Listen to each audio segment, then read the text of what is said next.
Olá! Olá, bem-vindo! Sabes qual é o ingrediente-chave para vencer a ansiedade? Imagina a situação. A Laura está a terminar a sua pós-graduação e não é capaz de expressar a sua opinião na sala de aula. Tem medo de ser avaliada negativamente, tanto pelos colegas como pelos professores, ou até mesmo de ser ridiculizada perante a turma inteira. Por isso, todas as vezes em que se imagina a levantar a mão para fazer uma pergunta, a sua ansiedade intensifica-se, gerando sintomas como palpitações, tremores e falta de ar. Qual achas que é a forma mais correta da Laura reduzir a sua ansiedade? Primeira opção. Opção A, evitar a situação, ou seja, desistir da ideia de fazer perguntas ou manifestar a sua opinião, afinal ela não é obrigada a falar durante as aulas e assim a sua ansiedade não se elevará. Ou, opção B, enfrentar a situação, expressar-se oralmente em sala de aula, mesmo sentindo a ansiedade. Então vamos lá imaginar cada um dos cenários. Opção A, evitar a situação que causa ansiedade. Ao escolher esta opção, ou seja, de não falar na sala de aula, a Laura realiza o que chamamos de evitação. Isto é, não encara a situação que lhe provoca ameaça. Assim, naquele momento sente-se segura, mantendo a ilusão de que as coisas estão sob controle. Mas então, o que é que poderá haver de errado nesta decisão? Ok, bom. No entanto, no momento em que a Laura decidiu não fazer a pergunta que gostaria de fazer, o seguinte processo ocorreu. Número 1. Respirou aliviada. Ufa! E pensou, que bom, não preciso de me expor. Logo em seguida, sentiu-se desanimada, não é? As suas crenças de incapacidade foram ativadas e ela pensou, eu não sou capaz de falar diante de outras pessoas. Todos iam perceber que eu estou nervosa. Nas aulas seguintes, o mesmo ciclo repetiu-se, o que provocou uma redução na sua autoestima. Ao mesmo tempo que surgia o seguinte pensamento, eu nunca conseguirei expor-me, eu sou um verdadeiro fracasso.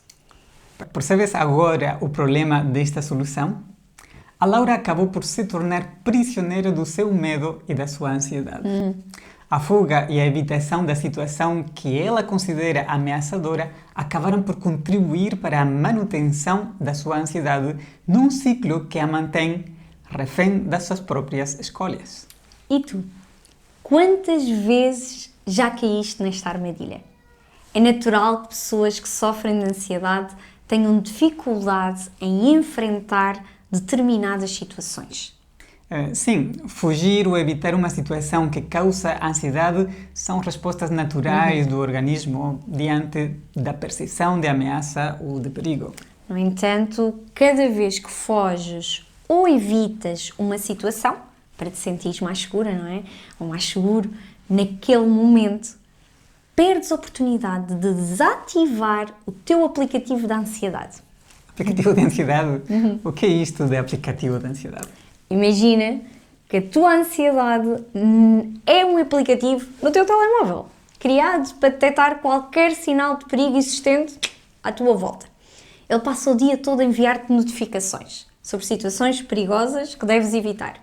Por exemplo, estás a caminhar na rua e de repente recebes uma mensagem de link no telemóvel. Está a ficar frio, veste um casaco ou ficarás doente. E tu, imediatamente, vais para casa e vestes o casaco. Minutos depois, uma nova mensagem. Link. Cuidado, não entres nesse autocarro, está cheio e não vais conseguir sair quando quiseres, cuidado. E então, não entras no autocarro. Acabas por chegar atrasado ao trabalho. E assim é o teu dia. Ok, sim. Constantemente em estado de alerta, não é? Algumas vezes este aplicativo até ajuda, pois protege-te de situações que poderiam ser perigosas. Porém, noutras, ele é exagerado, porque avisa de forma inadequada sobre ocorrências que são apenas desconfortáveis, mas não oferecem qualquer perigo.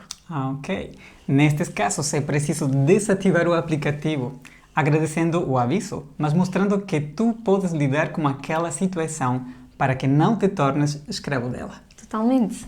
E então, como podes desativar este aplicativo? Como é que se pode desativar este aplicativo? Então aqui entra a opção B. Aqui a ideia é que aprendas a fazer as coisas mesmo quando elas provocam ansiedade. Ou seja, é a velha máxima: avança apesar do medo. Portanto, em vez de evitar essas situações, passas a enfrentá-las. Começa por algo mais fácil e vai traçando metas mais difíceis. No caso da Laura, a opção B, o que é que seria? Expressar-se, não é? Pois é. Oralmente, em sala de aula, mesmo sentindo ansiedade. Então, neste caso, ela pode iniciar fazendo pequenos comentários na sala de aula, até que perceba que não foi ridicularizada pelos colegas, nem avaliada de forma negativa. E quando começar a sentir-se mais confiante, pode começar a fazer perguntas mais complexas e assim sucessivamente, não é? Então, seguindo esta lógica, a Laura começa a desafiar as suas crenças sobre a reação das outras pessoas e tem a oportunidade de aprender com a experiência e verificar se as suas previsões estavam corretas ou não, podendo com isso diminuir a sua sensibilidade aos sinais de alerta do ambiente. Claro que ela continuará a sentir-se ansiosa, não é? Claro. A grande mudança está em aceitar este fato e não combatê-lo.